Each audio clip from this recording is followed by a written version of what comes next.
Di jantung era kesadaran lingkungan, dunia berjuang dengan krisis iklim dan polusi yang merajalela. Namun di tengah-tengah keriuhan, ada sekelompok kata-kata yang seringkali menggema dalam koridor bisnis modern. Hijau, ramah lingkungan, dan berkelanjutan. Di balik kerlap-kerlip iklan, banyak perusahaan yang melihat celah keuntungan, terutama di pasar negara maju yang kian peduli pada isu-isu lingkungan. Perusahaan-perusahaan dari Indonesia berlomba-lomba menyematkan label hijau pada produk atau layanan mereka. Banyak perusahaan yang memainkan narasi dengan lihai, memutarbalikkan fakta untuk memenuhi agenda bisnis mereka. Ini adalah fenomena yang kita kenal sebagai greenwashing. Dan kita jago soal hal ini. Royal Golden Eagle Group atau RGE, dengan April sebagai salah satu lengan bisnisnya di industri pulp dan kertas, berdiri sebagai salah satu titan dalam produksi pulp kayu dunia.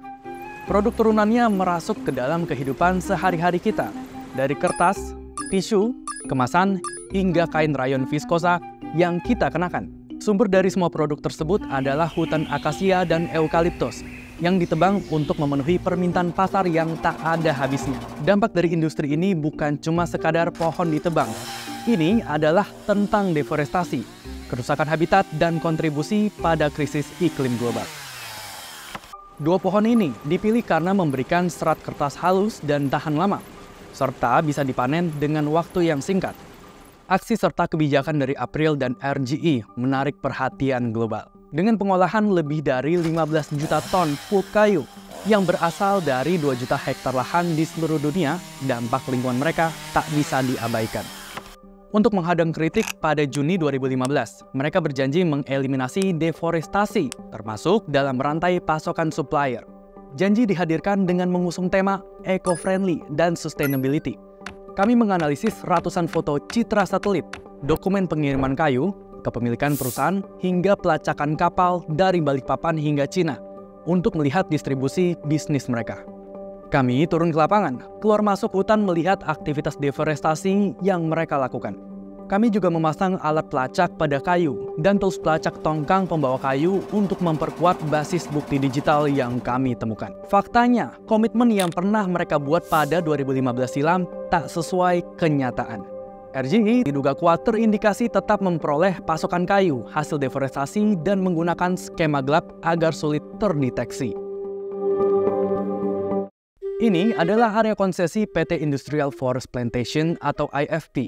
Area yang dikelola mencakup hampir 100.000 hektar. Data KLHK mencatat, IFP adalah salah satu dari beberapa perusahaan yang memasok bahan baku ke pabrik serpih kayu milik PT Balikpapan Chip Lestari, perusahaan yang diduga kuat terafiliasi dengan RGE. Foto ini diambil pada titik ini. Gambar ini menunjukkan sebuah landscape yang baru saja mengalami panen akasia dengan tanaman muda yang mulai tumbuh kembali.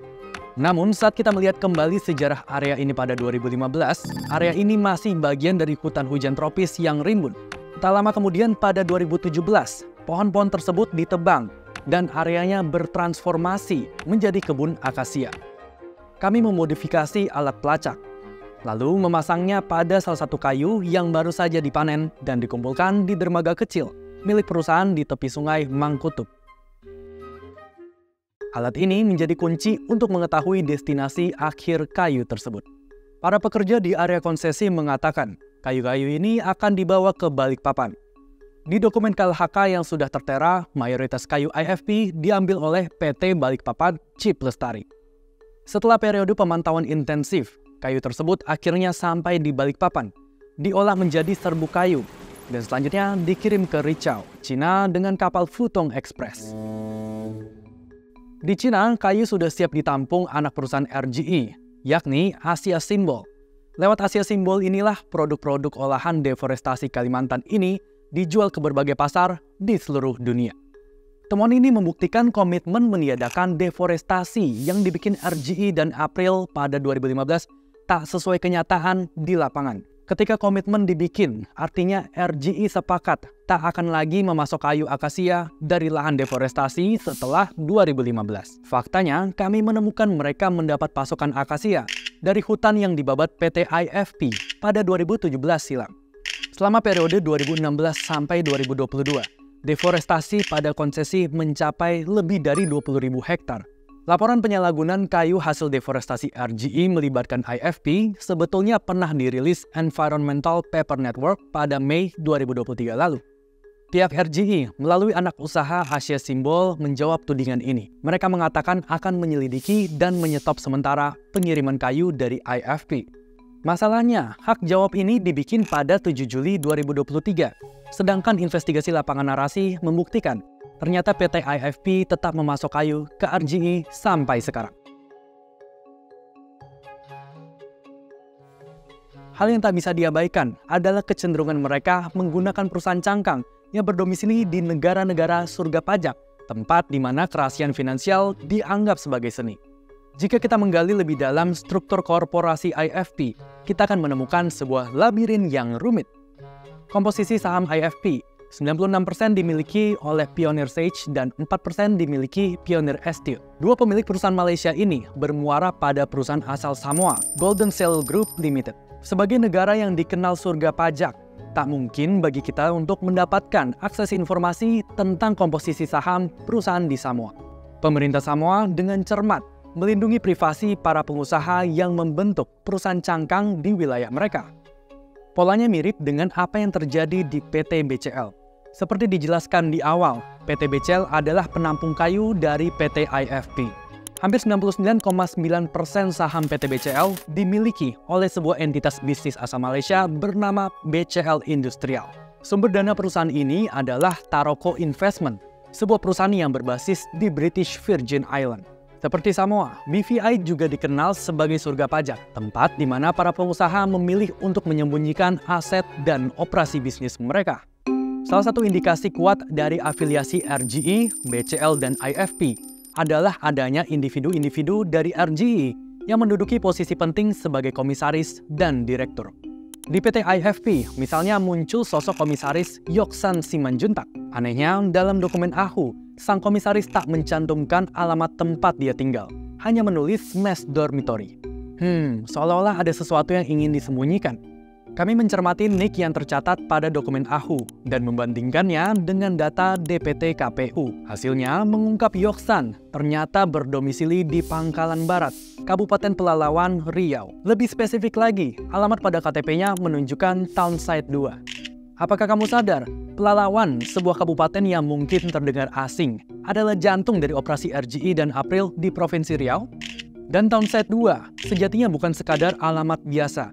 Itu adalah perumahan khusus bagi karyawan-karyawan April. Sebuah kejutan lain muncul ketika kami memeriksa nomor kontak Yoksan di aplikasi Get Contact.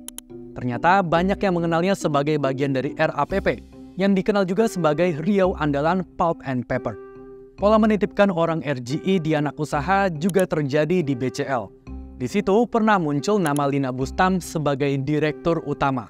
Sosok ini pernah mengisi jabatan sebagai direktur PT Toba Pulp Lestari, anak usaha RGE yang mengelola mill di Riau. Komisaris BCL saat ini, yakni Ivan Chandra, juga terdeteksi bekerja di Nusantara Fiber yang dalam laporan @environment disebut sebagai bagian dari RGE. Tak cuma menyangkut relasi direksi, BCL juga berbagi tempat dengan dua perusahaan lain di lokasi pabrik mereka di Balikpapan, dengan PT Kutai Nusantara dan PT Kalimantan Prima, yang jelas disebut berafiliasi dengan RGE. Data dari KLHK juga mengungkapkan bahwa pemasok kayu terbesar untuk BCL adalah PT ITCI Hutani Manunggal, yang juga berada di bawah naungan RGE.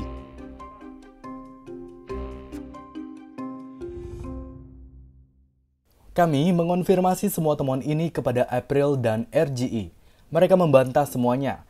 Mereka mengklaim seluruh pasokan kayu berasal dari hutan tanaman industri atau HTI yang dikelola sejalan dengan kebijakan berkelanjutan mereka. Mereka menjamin seluruh rantai pasok mereka diuji secara ketat oleh lembaga independen. Mereka juga membantah relasi dengan PT BCL dan IFP. Terkait dengan pengiriman kayu dari PT IFP ke Asia Simbol melalui PT BCL yang kami temukan, mereka bersikukuh telah menghentikan pasokan dari PT IFP. Saat ini sedang dibangun pabrik mill berkapasitas besar oleh PT Phoenix Resource International di Kalimantan Utara. Temuan kami, perusahaan ini berafiliasi dengan RGE. Terbukti munculnya relasi kuat dengan PT BCL. Direktur PT Phoenix, Sardion Siombing pernah menjabat sebagai Direktur BCL dari Januari 2020 hingga Mei 2022. Sardion juga pernah bekerja di PT Toba Pulp Lestari Tbk, anak usaha RGE. Bekas Komisaris Phoenix Ivan Chandra saat ini juga merupakan Komisaris BCL.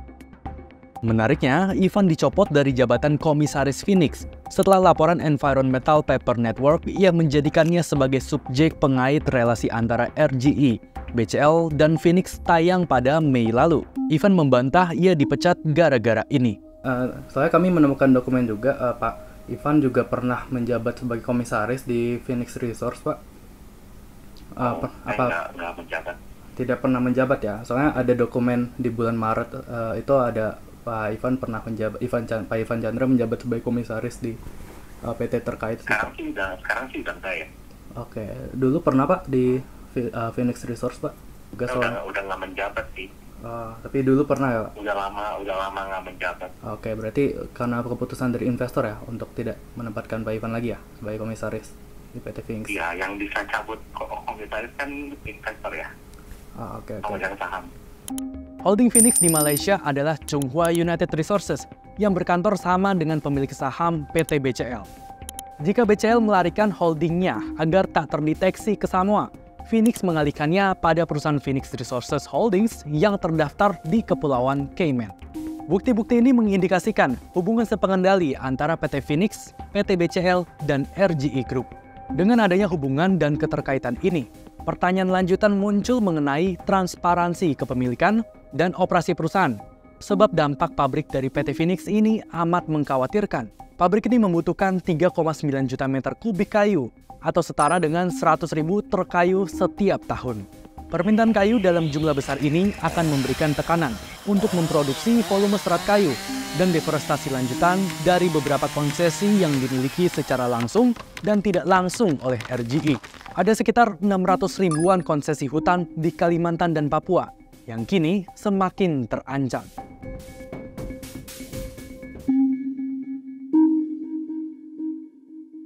Dugaan indikasi greenwashing RGE ibarat sebuah domino yang akan merembet juga ke berbagai brand fashion ternama. RGE dalam ekspornya dari Balikpapan ke Cina tidak hanya mengirimkan bubur kayu untuk produksi kertas. Mereka juga mengubahnya menjadi salah satu bahan paling diminati oleh dunia fashion, rayon viskose. Melalui anak perusahaannya, Sateri, RGE berkecimpung dalam produksi kain ini yang dikenal ramah lingkungan. Rayon viskose dengan karakteristiknya yang berasal dari serat pohon dan mudah terurai telah menjadi favorit bagi berbagai nama besar dalam industri fashion.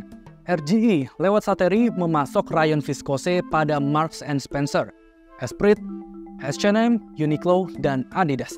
Ironisnya, beberapa dari brand-brand ini seperti Marks & Spencer, H&M, dan Esprit telah membuat janji publik bahwa mereka mendapatkan pasokan bahan baku yang berkelanjutan dan bebas dari deforestasi. Inilah sebuah efek yang dinamakan greenwashing domino. Sebuah fenomena di mana satu perusahaan pemasok bahan baku melakukan greenwashing dan memicu reaksi berantai yang mendorong mitra bisnisnya untuk, mungkin tidak disadari, menyebarkan informasi tidak akurat kepada konsumen. Di permukaan, perusahaan-perusahaan ini bersinar dengan janji masa depan yang lebih hijau. Publik berhak mempertanyakan, meneliti, dan menuntut transparansi serta kejujuran dari korporasi global ini, agar komitmen berkelanjutan ini tak semata omong kosong belaka.